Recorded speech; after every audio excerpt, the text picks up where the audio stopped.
It's now time to introduce our first moderator of the day. He's Head of Research Center for Digital Sustainability at the Institute of Information Systems at the University of Bern, Mr. Matthias Thurma.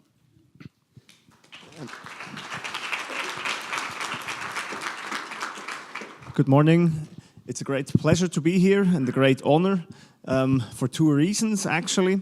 So first of all, I really admire this topic we just heard of embracing change and fighting against resistance. So that's something we in Switzerland do very often. But nevertheless, you invited me as a Swiss person. That's a very kind gesture I am very thankful for.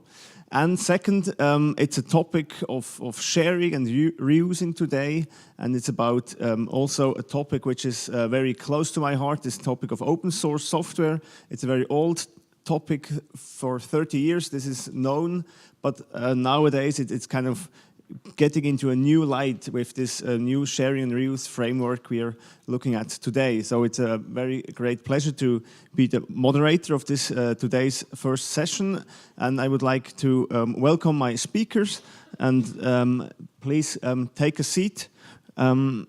First of all, Barbara-Chiara Ubaldi, and then Miguel Amuzio. Please take a seat. And please come to me upstairs. And as you will begin this first session, you just over there. And also I would like to welcome Jaime, Jamie, Ilva White, and also Sebas. Can you take place? So we will hear now the examples on how actually governments all over Europe with this panel are able to really implement such things of sharing and reusing. So therefore we have the option to really hear examples from all over Europe, and first of all of the OECD on how sharing and reuse is taking place with data. We have Barbara Ubaldi. She's one of the famous researchers. I am often working with her papers. And she's leading the digital government organization at the OECD, and she's introducing us with the enhancing reusability potential, the case of open government data, so a view on the data side. Thank you very much for being here. Thank you very much. Good morning, everybody. Director General, Minister, Pedro, friends, I'm very happy to be here, and I thank the Commission and the Portuguese government for having asked the OECD to join you in this interesting conversation. I think the lack of coming after a plenary session, the keynote interventions from these distinguished speakers is that you make my job much easier right now, because I think many of the things that have been said resonate in what you're going to be seeing in my presentation. If it comes.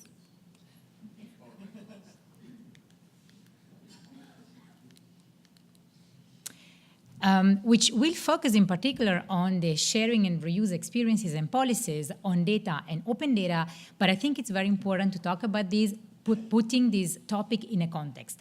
And the context is what all the previous speakers have been talking about.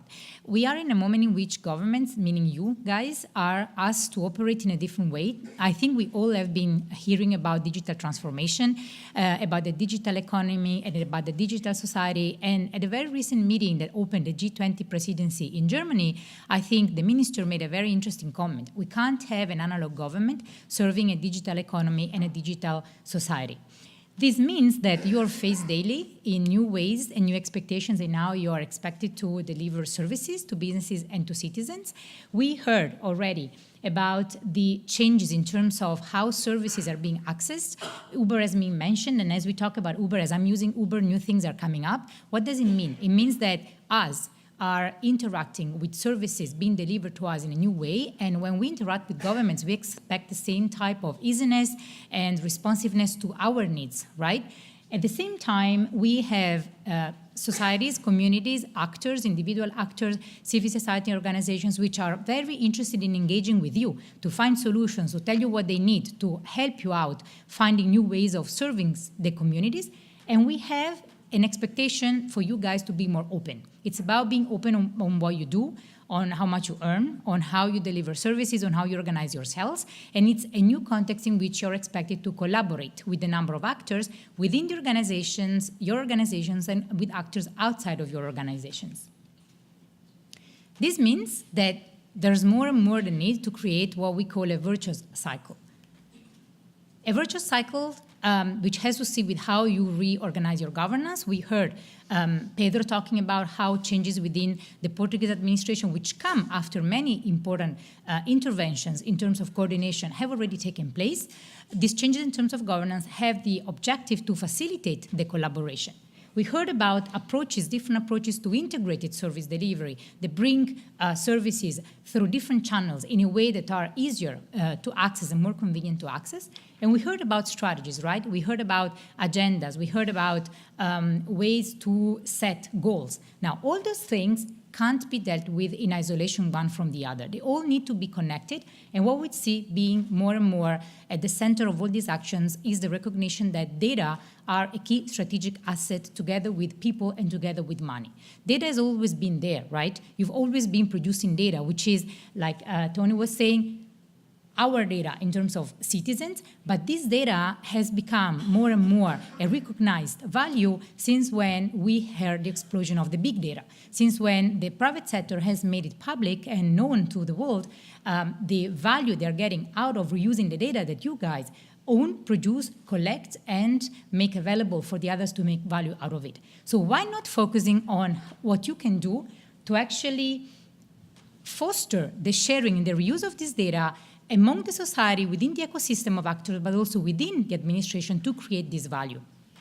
And I'll be focusing a little bit in particular on the open government data aspect, but thinking about open government data as being the last mile, because it all starts with the beginning of the value chain of data, starts when you start producing the data. So data is at the center of all these dynamics that we've been talking about until now. Data, when it's proactively made available as open data, really as open data, has the potential to, first of all, provide an opportunity for various actors to come together, to work together, and to co-create value, to co-create services. Through data, you can identify where better efficiencies can be achieved. You can identify where it makes more sense for actors outside of the administration to serve the society instead of you being the ones doing it. You can also identify efficiencies that can be achieved by doing things in a different way. You can work together, and you can also identify knowledge that can be shared across the administration, right? You can identify ways where things are being done in a more efficient way by some of the actors across the levels of government, and this can help others to see how they can improve as well. I don't know how many of you are familiar with the Open Data Index that we started publishing in 2014.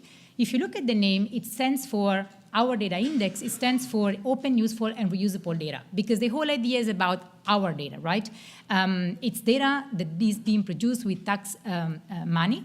And I'm not going to talk much about the whole index, but I want to raise your attention on the fact that one of the three dimensions that the index looks at is the reuse of the data. Why? Because there's no value that can be created out of open data if the data is not being reused. The index looks at efforts that you guys are making in terms of making data available, making data accessible, and fostering the reuse of the data. Why? Because having a great open data portal with a lot of data sets when nobody's actually doing anything with it does not produce the value. Therefore, the reuse of the data is extremely important.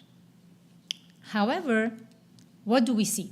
That when we ask governments about the efforts they are making to foster the reuse of the data within the administrations, still there's a lot to be done. There's not enough effort made to develop the skills, develop the awareness, providing the incentives for civil servants to reuse the data themselves, and there are no many efforts on providing guidelines for how the data can and should be reused, for instance, to protect privacy and to protect security.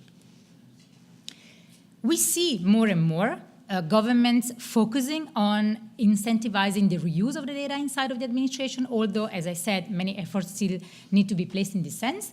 Denmark is a country that, as part of their key basic data registry program, has focused on fostering the reuse of the data within the administration to identify efficiencies.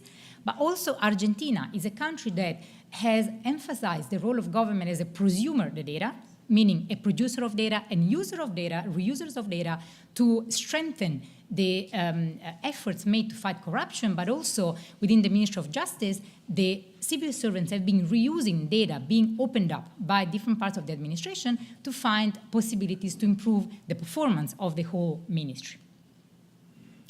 So to conclude, there's work to be done, right, to actually capture the potential of data reuse within administrations.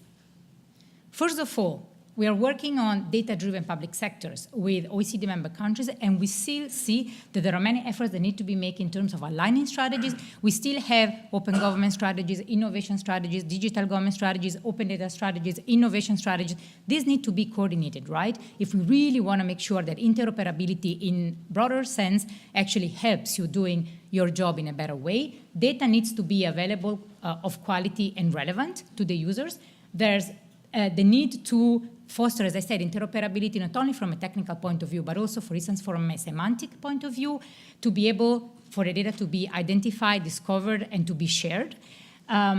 Capacities, as I said, are essential. And also, let's not forget about trust, like somebody mentioned. There are many ethics-related matters that are emerging when it comes to sharing openly the purpose for data reuse and saying how and for what reason data is being reused by parts of the administration, because the public is questioning how we are using data to better serve them. And last but not least, you should recognize the relevance of fostering data sharing and reuse as part of your digital government approach. The recommendation that was adopted in 2014 by the OECD recognizes the value of this. One of the principles is actually on creating a data-driven public sector.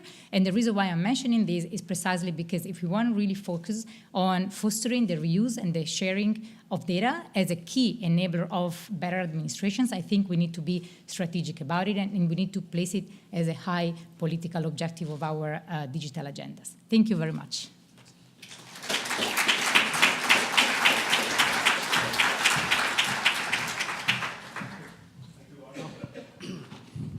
Thank you, Barbara, for this great presentation. I think it shows exactly what this sharing and reusing, not only of software, but also of data, is going today. And so I'm very glad to, later on in the discussion, to discuss with you also about the differences we see here.